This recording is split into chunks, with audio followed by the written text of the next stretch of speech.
హే నువ్వేందివయ్యా నడిమిట్లా నీకేంది ఏమన్నుంటే మాది మేము చూసుకుంటాం చల్ హట్. ఎవ్వలింటి సంసారం వాళ్ళకెరక, ఎవ్వల ఊరును వాళ్ళు చూసుకుంటారు, ఎవ్వల నియోజకవర్గంలో వాళ్ళది పెత్తనం, ఎవ్వల రాష్ట్రం ఎవ్వల దేశంలోనైనా ఏలేటోళ్ళకే ఎక్కువ జిమ్మేదారి.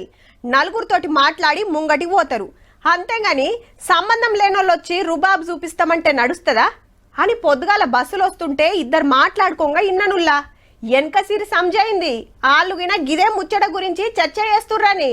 దేశంలో ఉన్న 140 కోట్ల మంది గౌరవ ట్రంప్ గారికి చెనార్తి చెప్పాలి. ఫస్ట్ మన కాయలు తిప్పలు రావద్దని, మన బండ్లు కాళ్ళు ఎప్పటిలెక్కనే నడవాలని రష్యాకెళ్ళి వనుకోవటానికి 30 రోజులు పర్మిషన్ ఇచ్చి పుణ్యం కట్టుకున్నాడు. మళ్ళా ఇక మన ఆఫీసర్లు రష్యా ఆఫీసర్లతో మాట్లాడుకుని ఆడికెళ్ళి సరిపోని సమర్థ తెచ్చుకోవచ్చు.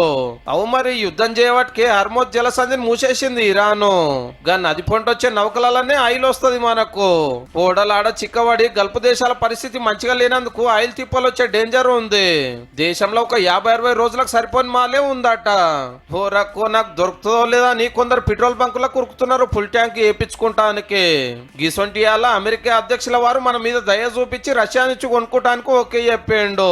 గా నడమ గిదే పని చేయబోతే గుడ్లు గురకాయించి ట్యాక్సుల బాంబులేసి సుక్కలు చూపించే మనోళ్ళ కొషపడక అమెరికా తోటి బిజినెస్ డీల్ చేసుకుంటే గప్పుడు చల్లబడ్డాడు సారు.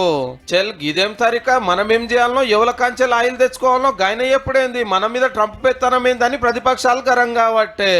ఇప్పుడే కాదు నిరుడు పాకిస్తాన్ తోటి లడాయి నడుస్తుంటే తుపాకులు దించురని ట్రంప్ ఆర్డర్ ఇయ్యంగానే మనోళ్ళు ఆపేసిరని లొల్లి ఆయే. అవు నేను చెప్పినందుకే యుద్ధం ఆపిండని ఒక 40-50 మాటలు చెప్పొచ్చు అమెరికా ప్రెసిడెంట్.